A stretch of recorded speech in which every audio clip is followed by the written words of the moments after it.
Me tenho que mencionar que o minha mesa está de enrolar aqui na Januário 2025 e promete como pone como prioridade tá com facilidade mês de shelter mês de worden optimalizar.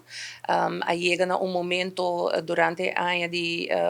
2025 ongeveer na september que a situação abira echt hopi pisar e alarmante e tem um momento também com a zona in noodbel e invita minister de sociale zaken invita nou ja mi board e também parlamentário nang commissie kuta deal ku sociale zaken pa binwak no situação aqui na shelter e mi nos aplicar para subsídio especial para por resgatar 16 units nang kunosting para vang op nos clientes nang momester a realizar que Aruba como país que ratificar o verdrag van Istanbul. O verdrag van Istanbul está raamwerk, framework legal den qual país está opera para lo que está trata tópico nang específico de gender-based violence e domestic violence e onde criteria nang entre outros, para sobre tem vários, tá que o país nester tem shelter unit para cada 10.000 habitantes.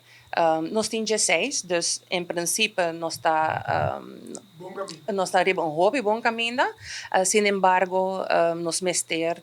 realizar também que nós mester tem fundo financeiro para manter o shelter. E no momento na aqui me por mencionar que nós a receber o fundo necessário para o governo de Aruba na mei aqui e de viajar nossa start com o Estado público para começar com o trabalho como este wordo assim e me por mencionar que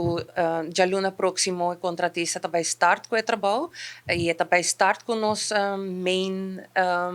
nos core que tá shelter e 16 units nang